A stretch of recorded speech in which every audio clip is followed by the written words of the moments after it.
Good morning Podalakuru. అవునండి. Good morning Podalakuru. మనం పొదలకూరులో ఉన్నాం కాబట్టి గుడ్ మార్నింగ్ పొదలకూరు అన్నానండి. అసలు విషయం మర్చిపోయాను. Welcome to my channel Sudha shorts and blogs. ఇది మన మార్నింగ్ రొటీన్ అనమాట. ఇంకొక విషయం వచ్చేసి మన యూట్యూబ్ ఛానల్ నేమ్ అయితే మారుద్దాం అనుకుంటున్నాను. మీకు ఎవరికైనా ఏదైనా మంచి పేరు అనిపిస్తే నాకు కామెంట్ సెక్షన్లో కామెంట్ చేయండి. మనకి చూసి నచ్చి బాగుందనుకుంటే అది పేరు సెట్ చేసుకుందాము. మీ పేస్ట్లో ఉప్పు ఉందా? మా పేస్ట్లో సెన్సోడ్ ఉంటుంది. పొద్దున్నే మనం చల్లాపి చల్లేసి మామూలుగా అయితే ఇంకా చీకటిగా ఉంటుంది. ఈరోజు కొంచెం వీడియోస్ వల్ల లేట్ అయిపోయింది. 5:30కి అలా వెళ్ళిపోతాను షాప్ దగ్గరికి. నేను బయట వ్యూ చాలా బాగుంది కదా, పచ్చని చెట్లు. మనకి పనుల్లో నచ్చని ఒకే ఒక్క పని ఈ ముగ్గులు వేయడం, రంగులు వేయడం. ఎందుకంటే మనకు రావు కాబట్టి. అతి పెద్ద ప్రాబ్లం అబ్బా నాకు. కాకపోతే వేయాలి కదా అని చెప్పేసి మనం ముగ్గులు అలా ముగ్గులు వేస్తూ ఉంటాము. చాలామంది పండుగలు వస్తుంటే చాలా హ్యాపీగా ఫీల్ అవుతూ ఉంటారు. మంచి మంచి ముగ్గులు వేసుకోవచ్చు, రంగులు వేసుకోవచ్చు అని.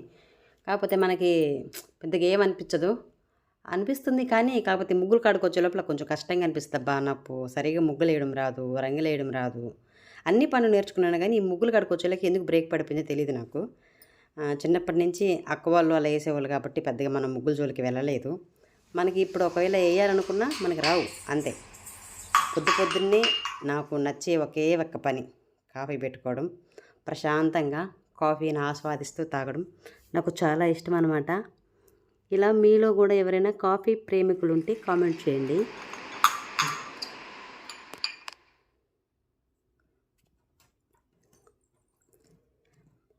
చెప్పాను కదా, వీడియో చివరి వరకు చూస్తూ ఉండండి. ఇంకా చాలా చాలా చాలా మంచి మంచి కబుర్లు చెప్పుకుంటూ వీడియో ఎండ్ వరకు చూద్దాము. కాఫీ తాగేసిన తర్వాత యాజ్ యూజువల్ షాప్ దగ్గరికి వెళ్ళడానికి రెడీ అయిపోయామన్నమాట. షాప్కి 5:30, ఒక్కోసారి 6 కూడా అయిపోద్ది. ఇంట్లో నేను రెడీ అయ్యేదాన్ని బట్టి. ఇంట్లో పనులు ఉంటాయి కదా, ఇల్లు చిమ్మి, వాకిలి కల్లాపి చల్లి, దీపం పెట్టి అన్నీ ఉంటాయి. ఆఫీస్కి వెళ్ళే వాళ్ళు కూడా అలా ఉండరు. ఇది టిఫిన్ షాప్లో మార్నింగ్ వచ్చిన తర్వాత వీడియోస్ పెద్దగా తీయలేదు. మామూలుగా ర్యాండమ్గా ఒక వీడియో తీశాను. వచ్చి హడావిడిగా అన్నీ కలుపుకోవడం చేసుకోవడం సరిపోతుంది కానీ ఇంకా టైం లేదనమాట. వీడియోలు తీసుకుంటా కూర్చుంటే మనకి వచ్చే కస్టమర్లు కామ్గా చూసి వెళ్ళిపోతారు. జస్ట్ ఊరికి నార్మల్గా ఒక వీడియో తీయమని చెప్పాను. ఇది వచ్చేసి ఈవినింగ్ వచ్చిన తర్వాత చాలా వర్క్ ఉంది ఇంట్లో. కాకపోతే నేను వీడియో తీయలేదు కానీ నెక్స్ట్ డే ఫ్రైడే కాబట్టి గురువారం ముందు రోజు నాకు చాలా వర్క్ ఉంటుంది. ఇల్లులన్నీ క్లీన్ చేసుకోవాలి కదా, మార్నింగ్ నాకు కుదరదు. అందుకని మార్నింగ్కి ముందు రోజు అన్నీ ప్రిపేర్ చేసి పెట్టుకుంటాను. మొత్తం కిచెన్ మొత్తం క్లీన్ చేసుకోవడం, దీపారాజన కుందలు అవి క్లీన్ చేసి పెట్టుకోవడం మొత్తం ముందుగా రెడీ చేసి పెట్టుకుంటాను. ఓకే, అందరూ ఆడవాళ్ళు చేసేదే. కాకపోతే ఇంట్లో వరకే అయితే ఓకే, కానీ మళ్ళీ బయటకు వెళ్ళి బయట పని కూడా చేసుకోవాలి కదా. మనం ఇక్కడ చాక్పిస్తే ముగ్గులు వేద్దాం. ఓకే, కబుర్లు చెప్పుకుంటామని చెప్పాను కదా. నేను మొన్న ఒక రోజు ఒక ఆవిడ నాకు కాల్ చేశారు. కాల్ చేసి మీరు కావల్లో కదా ఉండేది అది ఇది అని అడిగారు. మీరెవరమ్మా, మీకు ఏం కావాలి ఏంటి అని చెప్పి అడిగాను. నేను అడిగినప్పుడు వాళ్ళు వచ్చేసి మిమ్మల్ని నేను 18 సంవత్సరాల క్రితం చూశాను అని చెప్పారు. పాపం ఆవిడ కొంచెం టెన్షన్గా భయపడుతూ మాట్లాడుతుంది. సరే, నార్మల్గా ఎవరొకరు కాల్ చేసి ఇబ్బంది పెడతా ఉంటారు కదని చెప్పేసి నేను అదే వేలో అదే వాయిస్తో మాట్లాడాను. ఆవిడ పాపం భయపడుతుంది. మేడం గారు మాట్లాడొచ్చా మీతోటి, మీరేమంటారు, ఫోన్ లిఫ్ట్ చేస్తారు లేదా అనుకున్నాను. మేడం గారు ఏంటి, నేనేమో చదువు చెప్పాను మీకు. సరే పాపం నా కాడికి పెద్దవాళ్ళు అయి ఉండొచ్చు. ఎందుకంటే 18 సంవత్సరాల క్రితం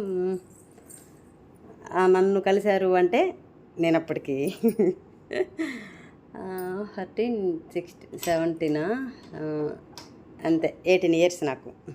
18 సంవత్సరాలు నాకు. ఈ వీడియోలో ఎందుకు చెప్తున్నానంటే నాకు చాలా బాగా అనిపించింది. కానీ అన్ని రోజులు మనల్ని అంటే రోజులు కాదు, ఇన్ని సంవత్సరాలు మనల్ని గుర్తుపెట్టుకొని మన వీడియోలో చూస్తూ ఆవిడ కాదా అని అనుకుంటూ ఒకసారి ట్రై చేద్దాం వాళ్ళు కదా అని అని చెప్పేసి మనకు కాల్ చేసి మరీ మన గురించి కొన్ని మంచి మాటలు చెప్పారంటే చాలా హ్యాపీగా అనిపిస్తుంది కదా. నాకు నిజంగా ఆ రోజు చాలా హ్యాపీగా అనిపించింది. మనం చేసిన పని చిన్నది కానీ పెద్దది కానివ్వండి, ఇన్నేళ్ళ తర్వాత వాళ్ళు గుర్తుపెట్టుకొని అప్పుడు ఇలా ఉన్నారు కదా, ఇలా చేశారు కదా అని చెప్తే మనకి నిజంగా మీకు అందరికీ ఎలా ఉంటుందో తెలియదు, నాకు మటుకు చాలా హ్యాపీగా అనిపించింది. విషయం ఏంటంటే నేను వొకేషనల్ నర్సింగ్ చేశాను ఇంటర్మీడియట్ అయిపోయిన తర్వాత. ఇంటర్ అయిపోయిన తర్వాత నేను ఒక హాస్పిటల్లో నర్సుగా జాయిన్ అయ్యాను. చిన్నపిల్లల హాస్పిటల్ అది. నన్ను ఎక్కువగా ఎన్ఐసీలు వేసేవాళ్ళు. ఎన్ఐసీ వార్డ్ అంటే మీకు ఐడియానే ఉండుంటుంది. చిన్నపిల్లలు, ఆ చిన్నపిల్లలకి ఇంజక్షన్లు వేయడం, క్యాన్లాలు వేయడం అట్లా ఉంటుందన్నమాట. పుట్టిన పిల్లలబ్బా అప్పట్లో తెలిసేది కాదు, కానీ మాకు పెద్దగా అమ్మతనం ఏంటో ఇప్పుడు తెలుస్తు కాబట్టి చెప్తున్నాను. పుట్టిన పిల్లల్ని బాక్సుల్లో పెట్టేవాళ్ళు, అక్కడ ఉండేవాళ్ళం అనమాట. ఆవిడ కాల్ చేసి మీరు పలానా హాస్పిటల్ అని చెప్పాను, కానీ హాస్పిటల్లో ఉన్నారు కదా, నేను మా బాబుని తీసుకొచ్చాను, మా బాబుని బాక్సులు పెట్టారు, మీరు చాలా బాగా చూసుకున్నారు, మేము అనుకున్నాము అమ్మాయి బాగుంది, అయ్యి బాబాయ్ నా గురించి నేను గొప్పలు చెప్పుకున్నట్టుంటుంది. కాకపోతే ఆవిడ అన్న వాస్తవాలు నేను చెప్తున్నాను.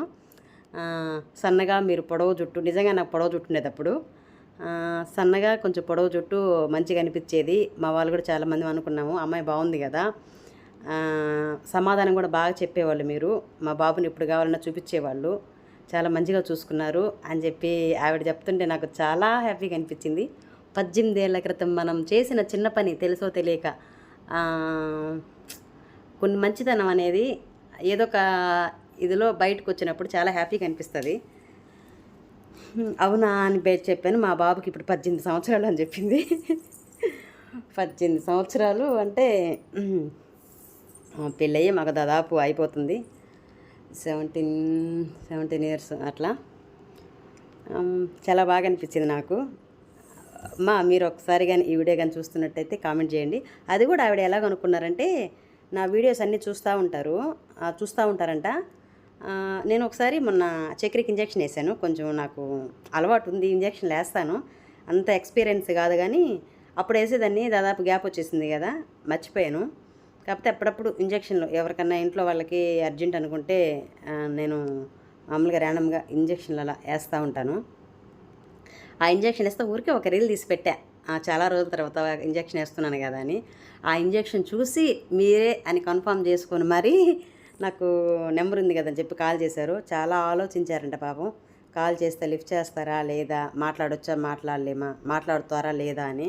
అలా ఏం లేదు, మీరు మంచిగా ఫోన్ చేసి పద్ధతిగా ఒక ఆప్యాయంతో పలకరిస్తే ఖచ్చితంగా మాట్లాడతాను. గంటైనా టైం స్పెండ్ చేసి మాట్లాడతాను ఖాళీగా ఉన్న టైంలో.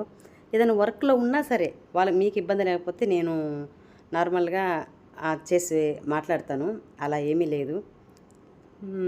అది విషయం చాలా హ్యాపీగా అనిపించింది అబ్బా నాకు. అలాంటి వాళ్ళు చాలా రేరుగా ఉంటారు. ఇన్నేళ్ళు గుర్తుపెట్టుకొని మరీ మనకి చేశారు కదా. ఇంట్లో వర్క్ అయిపోయిన తర్వాత అయిపోయింది అంత తోటి అమ్మాయి నాకు సంతోషంలో మాటలు తడబడిపోతున్నాయి, కట్ చేయడానికి కూడా కుదరదేమో. ఓకే, ఇంట్లో వర్క్ అయిపోయిన తర్వాత మళ్ళీ నేను షాప్కి వచ్చాను. ఈవినింగ్ 7:30, 8కి షాప్కి వచ్చాను. షాప్కి వచ్చిన తర్వాత ఇడ్లీ పిండి కలిపాలి కదని చెప్పి షాప్కి వచ్చాను. అక్కడ వర్షం పడేలాగుంది. పిల్లలు ఇంటికాడే ఉన్నారు, ఈయన అక్కడికి వెళ్ళేటప్పుడు సరే వాళ్ళ కోసం ఎందుకు ఎదురు చూడడం అని చెప్పేసి నేనే కట్లని లోపల వేసేసాను. నాకు ఇది చిన్న పనా పెద్ద పనా, ఇది మనం చేయొచ్చా లేదా అని తెలియదు. అన్నీ సమానంగా నాకు ఓపుకున్నంత వరకు నేను కష్టపడతాను, చేస్తాను కూడా. నాకు ఇష్టం కూడా కష్టం చేసుకోవడం. అట్లా అని చెప్పి ఎండకి అట్లా తిరిగి చేయలేనేమో, చిన్నప్పటి నుంచి పెద్దగా ఇప్పుడు అలవాటు లేదబ్బా నాకు. మన ఇంట్లో మన పని ఎంత పనైనా చేస్తూ వెళ్తాను. షాప్లో అన్నీ క్లీన్ చేసేసి పెట్టేసుకున్న తర్వాత ఇడ్లీ పిండి అది కలిపాను. ఇడ్లీ పిండి కలుపుకొని ఉంటాయి కదా మార్నింగ్కి అన్నీ ప్రిపేర్ చేసుకోవాల్సి ఉన్నవి, అన్నీ మార్నింగ్కి ప్రిపేర్ చేసుకుని నా తోడు ఎవరొకరు వస్తారు. ఆ టైంలో చిన్నోడు కానీ పెద్దోడు కానీ ఎవరో ఒకరు షాప్లో ఉంటారు. లేకపోతే ఈయన ఉంటారు. ఈయన బయటికి వెళ్ళినప్పుడు ఏదైనా పని మీద వెళ్ళినప్పుడు ఎవరొకరు టైంకి వస్తారు, ఒక్కదాన్నే కాకుండా. మామూలుగా అయితే కొంచెం ఇంకా త్వరగా చేసేస్తాను. ఆ రోజు కొంచెం ఇంట్లో వర్క్ ఉండడం వల్ల లేట్ అయిపోయింది. మళ్ళీ ఇంటికి వచ్చా, ఆడికి ఏడికి దగ్గర కాబట్టి ఇల్లు అటు ఇటు తిరుగుతూ ఉన్నాను. ఇక్కడ చపాతీ. నాకు ఈ చపాతీలు ఇలా కట్ చేస్తుంటే ఇంటర్మీడియట్ గుర్తొస్తుంది. మా అమ్మ అలసిపోయిందిలే పాపం, ఏం చపాతీలు చేస్తారు అనుకోడు మా వాడు. మా చపాతీ చేయి అంటాడు. ఇష్టంగా తింటారు చపాతీలు పిల్లలు. సరే, మనం పిల్లలకి ఇష్టమైందే కదా చేయాలి. అప్పటికే అలసిపోయి సొలసిపోయానబ్బా. నా ఫేస్లో చూస్తే మీకు అర్థమవుతుంది. ఎంత అలసినా సొలసినా మన పనులు మనకు తప్పవు కదా, ఇంకెవరైనా వచ్చి చేస్తారని లేదు. ఇలాంటప్పుడే అనిపిస్తుంది, అబ్బా ఆడపిల్లలు ఉంటే బాగుండేది కదా, మనం ఇంటికి వచ్చేలాగా చిన్న చిన్న పనులు చేసి పెడుతుందని. ఏం చేద్దాం, తప్పదు. ఒక్కసారి నా పిల్లలు కూడా హెల్ప్ చేస్తారు పాపం బాగానే, కానీ ప్రతి పని చేయలేరు కదా, ఆడపిల్లలు చేసిన ప్రతి పని చేయలేరు వాళ్ళు. చపాతీలోకి ఏం కర్రీయో చేశాను, గుర్తులేదు నాకు, చాలా రోజులు అయిపోయింది. ఇలా కట్ చేశాను కదా, మేము ఇంటర్మీడియట్లో ఉన్నప్పుడు చెప్పడం మర్చిపోయాను కదా. 4 చపాతీలు సాటర్డే కానీ ఫ్రైడే కానీ వేసేవాళ్ళు. అవి మేమే రుద్దుకొని తీసుకెళ్ళేవాళ్ళం. అక్కడ నిలబడి గిన్నెలు పట్టుకొని మేము పట్టుకొని ఉంటే వాళ్ళు చపాతీలు చేసి వేసేవాళ్ళు. అప్పట్లో చపాతీ అంటే ఒక ఇదనమాట చపాతీల కోసం. ఇప్పుడేముంది, డైలీ చేసుకుని తింటాం చపాతీలు. చూస్తున్నారు కదా, మా మార్నింగ్కి అంతా వంట అన్నీ అయిపోయిన తర్వాత మళ్ళీ క్లీన్ చేసేసుకున్నాను. క్లీన్ చేసుకొని మనం గ్యాస్ మీద నీట్గా పసుపు కుంకుమ ముగ్గులు అవన్నీ పెట్టేసుకుంటాను. చూడ్డానికి నాకు బాగా పాజిటివ్ వైబ్స్ రావాలి. కొంతమంది అయితే ఊరికి తుడుచుకుంటారు. నాకేందబ్బా, మనకున్న ఓసిడి ప్రాబ్లం వల్ల ఏమో తుడిస్తే నాకు నచ్చదు. మొత్తానికి నీళ్ళు పోసి కడిగి పడేయాలి, వాటిని కడిగి నీట్గా తుడుచుకొని ముగ్గేసుకొని అట్లా పెట్టుకోవాలి. అట్లా ఉంటేనే నాకు బాగా నచ్చుతుంది. కొర పనులు అంటారు కదా, అలాంటి పనులు మనకు నచ్చవు, చేయం కూడా. ఏదన్నా ఒక పని చేస్తే మనకి నీట్గా నచ్చాలి. అందువల్ల నాకు అక్కడ పని చేసేవాళ్ళు కూడా ఎవరైనా నాకు కొంచెం నచ్చకపోతే ఇది చేయలేదు, ఇది బాగలేదు అని చెప్పి మళ్ళీ అడిగి చేయించుకుంటాను. వమ్మో, ఇక్కడ ఒక మిరాకిల్ జరిగింది, జస్ట్ మిస్ అనమాట. చూస్తూ ఉండండి, నేను చెప్పబడలేదు. మా గ్యాస్ ఏంటంటే ఆన్ చేసి ఏదైనా పెట్టగానే ఆగిపోద్ది అది. నేను గమనించుకోలే ఈ హడావిడిలో. అప్పటికే చెప్పాను కదా, బాగా టైర్డ్ అయిపోయాను. పెట్టిన తర్వాత ఎంతబ్బా ఎంతసేపు చూసినా మనకి హీట్ అవ్వలేదు అని చెప్పేసి అప్పటికి స్మెల్ వస్తుంది. మామూలుగా మా గ్యాస్ వచ్చేసి అది రెగ్యులేటర్ దగ్గర ఏమో లైట్గా గ్యాస్ లీక్ అవుతూ ఉంటుంది. అదే ఏమో అనుకొని కామ్గా ఉన్నా. చెవిలే అనుకున్నా, నాకు ముక్కులు కూడా పనిచేయవేమో అనిపించింది అప్పుడు. ఆ తర్వాత చూస్తే హీట్ అవ్వలే. ఏంటబ్బా అని ఆలోచిస్తే మనం గ్యాస్ ఒక్కసారిగా ఆన్ చేసాం. ఇలాంటివి కదా జస్ట్ మిస్ కొన్ని జరుగుతూ ఉండేవి. వీడియో ఆన్లో ఉంది కాబట్టి మీకు అర్థమైంది. ఎలాంటి ఆన్లో లేకుండా చాలా పొరపాట్లు ఒక్కసారి జరిగిపోతూ ఉంటాయి. చూశారు కదా, ఒకసారి మంట బయటకు వచ్చేసింది.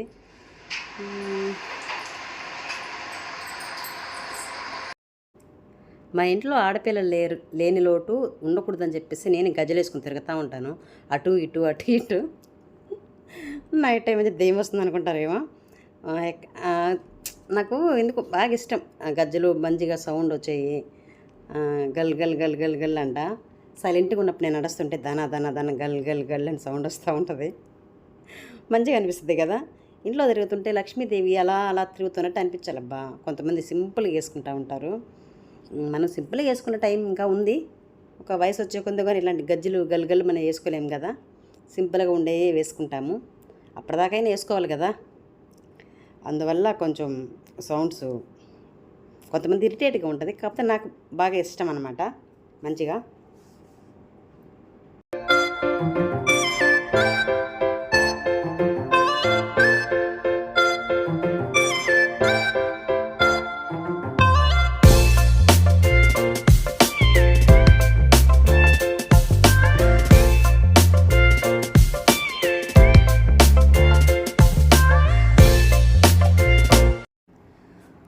వీడియో లెంత్ కొంచెం ఎక్కువగానే ఉంది. ఇంత ఓపికగా నా వీడియో చూసిన ప్రతి ఒక్కరికి ధన్యవాదాలండి.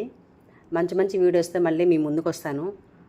ఇంట్లో ఒక ఆడమనిషి ఎన్ని పనులైతే చేయగలదో అన్ని పనులు చేసుకొని ఇల్లు బయట పిల్లలు భర్త అందరినీ సమకూర్చుకొని ప్రతి పని నాదనుకొని చేసుకొని ముందుకెళ్తుంటే లైఫ్ చాలా బాగుంటుంది.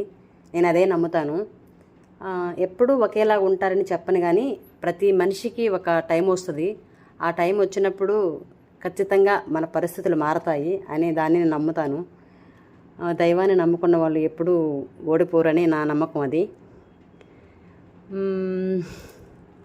ఇంతేనండి, ఈ వీడియో ఇంతటితో ఎండ్ చేస్తున్నాను. ఇంకా మంచి మంచి వీడియోస్ పెట్టడానికి ప్రయత్నిస్తాను. నా వీడియో చూసే ప్రతి ఒక్కరికి కూడా థ్యాంక్ యూ సో మచ్ అండి. నచ్చితే లైక్ చేయండి, షేర్ చేయండి, కామెంట్ చేయండి. కొత్తగా మన ఛానల్ ఎవరైనా చూస్తున్నట్లయితే సబ్స్క్రైబ్ చేసుకోండి. Thank you so much. Bye bye. Good night.